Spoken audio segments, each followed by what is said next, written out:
students, welcome to Instant Study with Neha. Today we are going to discuss the practice paper question of class 10 science chapter 2 acids, bases and salts. तो let's just start with question number 1.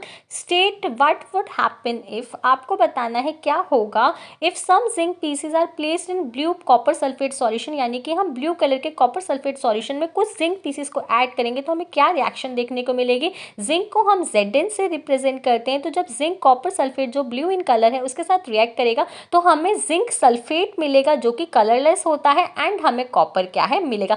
Simply आपने क्या करा, copper sulphate जो एक blue colour का solution था उसमें आपने जिंक को प्लेस करा तो आपको देखने को मिला जिंक ने कॉपर को डिस्प्लेस कर दिया और जो सॉल्यूशन था वो क्या हो गया, ब्लू कलर से कलरलेस हो गया। ऐसा क्यों होता है? क्योंकि zinc is more reactive than copper, क्योंकि जो हमारा जिंक होता है वो कॉपर से ज़्यादा रिएक्टिव होता है, इसीलिए वो कॉपर सल्फेट में से कॉपर को डिस्प्लेस करके जिंक सल्फेट का फॉर्मेशन कर देता है। और ये रिएक्शन क्या कहलाती है? डिस्प्लेसमेंट रिएक्शन कहलाती है, यानी कि the reaction in which one element replaces another element in a compound. इसके बाद हम इसका सेकेंड क्वेश्चन डिस्कस करते हैं। And iron nail is dipped in a solution of copper sulphate for some time. आपने एक लोहे की कील को कॉपर सल्फेट के सॉल्यूशन के अंदर कुछ लंबे टाइम तक छोड़ दिया, तो आपको बताना है कि वो रिएक्शन क्या होगी। तो Fe यानी कि आयरन जब कॉपर सल्फेट जो कि ब्लू इन कलर के साथ रिएक्ट करेगा तो हमें क्या देखने को मिलेगा, Fe कॉपर को डिस्प्लेस करके फेरस सल्फेट यानी कि FeSO4 का फॉर्मेशन करेगा जो कि ग्रीन इन कलर होता है एंड कॉपर को डिस्प्लेस कर देगा।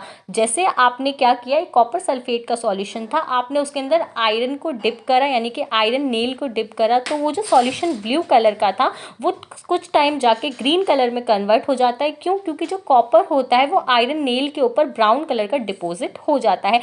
ऐसा क्यों होता है? Because iron is more reactive than copper, क्योंकि जो आयरन होता है वो कॉपर से ज़्यादा रिएक्टिव होता है, इसीलिए वो कॉपर सल्फेट में से कॉपर को डिस्प्लेस करके फेरस सल्फेट का फॉर्मेशन करता है।